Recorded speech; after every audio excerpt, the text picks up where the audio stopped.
प्रिय छात्रों, आज हम भूगोल का तीसरा पाठ जल संसाधन इसका अध्ययन करेंगे। इसको भी हमने दो भागों में बांटा है। दो वीडियो, पूरा पाठ जो है वो दो वीडियो के माध्यम से समझेंगे।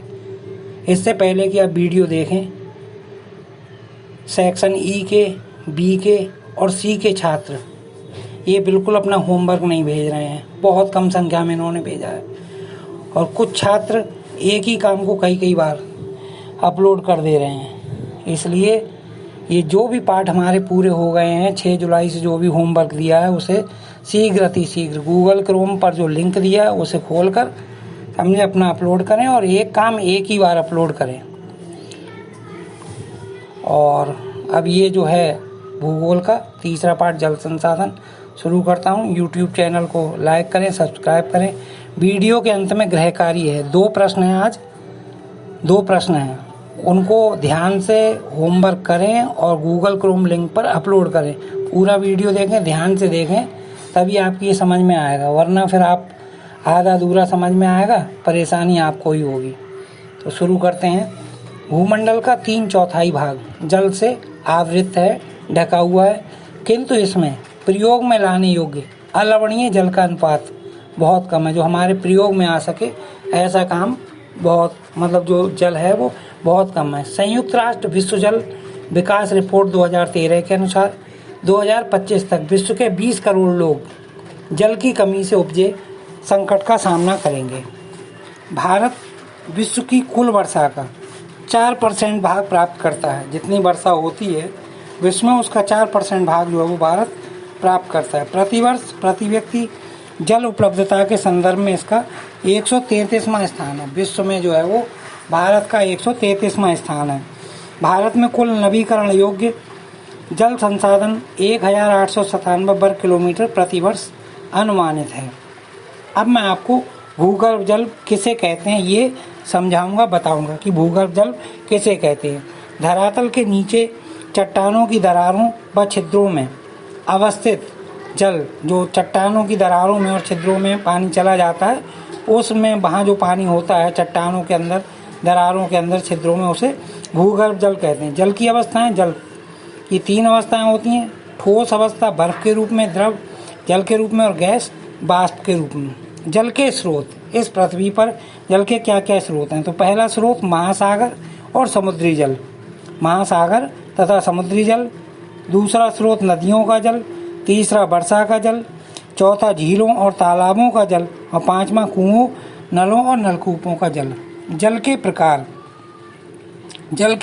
जल जो है वो मुख्यतः 3 प्रकार का होता है। सबसे पहला जल है अधोभौमिक जल।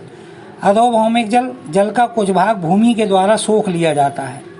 पृथ्वी के जिन भागों में दरारें होती हैं वहाँ से रिस कर जल पृथ्वी के नीचे चला जाता है, जिसे अधोभौमिक जल कहते हैं। रिस कर दरारों में जो अंदर जाता है जल, उसे अधोभौमिक जल कहते हैं। और ये अधोभौमिक जल जो पहुंच जाता है भूमि के द्वारा सोख लिया जाता है, और यही सोखा हुआ अधोभौमिक जल रिस कर पृथ्वी के अंदर पहुंचे हुआ जल हैंड पाइपों, नलकूपों और कुओं द्वारा अधोभौमिक जल को पृथ्वी द्वारा निकाला जाता है। वर्षा का जल, दूसरा जो जल का प्रकार है वर्षा का जल।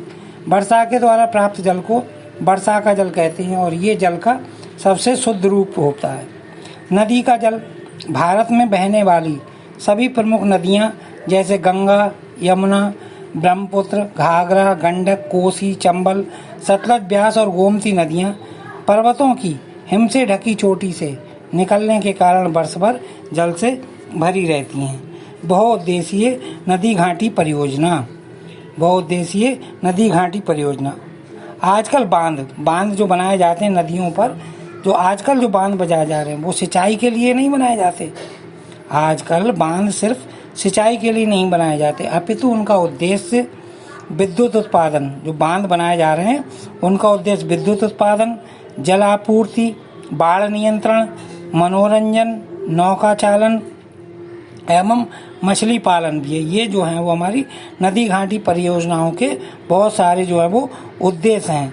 जवाहरलाल नेहरू जो हमारे पहले प्रधानमंत्री हैं, पंडित जवाहरलाल नेहरू, गर्व से बांधों को आधुनिक भारत के मंदिर कहा करते थे। ये जो बांध थे उन्हें वो जो थे वो आधुनिक भारत के मंदिर कहा करते थे। भारतीय कृषि में क्रांतिकारी परिवर्तन लाना इनका सबसे महत्वपूर्ण उद्देश्य है। देश के बहुमुखी विकास में इन नदी घाटी परियोजनाओं का महत्वपूर्ण योगदान है। इन्हें आधुनिक भारत के तीर्थ मंदिर की संज्ञा भी दी जाती है।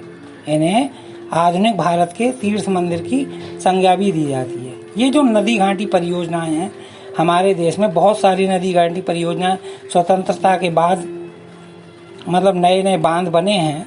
तो इनका महत्व क्या है? तो 5 महत्व हैं। महत्व तो बहुत सारे हैं, लेकिन जो प्रमुख 5 महत्व हैं वो मैं आपको बता रहा हूँ।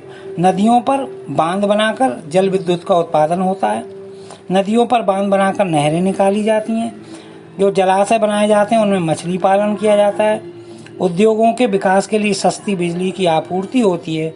नदियों और नहरों में जल परिवहन का विकास होता है। तो ये आधा भाग जल संसाधन का मैंने आज ये बता दिया, और जो शेष भाग है जिसमें कि हम जल का प्रबंधन और भारत की जो प्रमुख बहुउद्देशीय नदी घाटी परियोजना है उनके बारे में, वर्षा जल संग्रहण, बांस ड्रिप सिंचाई प्रणाली, इनके बारे में जो है वो अगला वीडियो जो है मैं उसमें आपकी इन सब पर चर्चा करूंगा विस्तार से।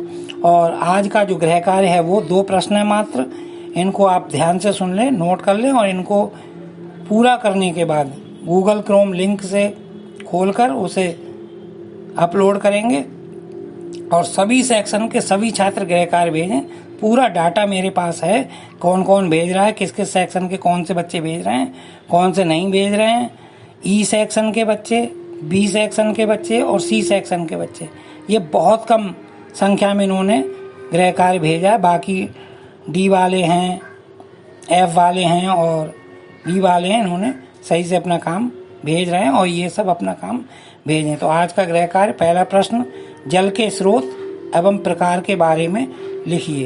प्रश्न फिर से सुन लें, जल के स्रोत एवं प्रकार के बारे में लिखिए। और दूसरा प्रश्न है कि बहुउद्देशीय नदी घाटी परियोजना के महत्व लिखिए। ये 2 प्रश्न हैं बस, इनको आप करके मेरे पास सेंड करेंगे। धन्यवाद।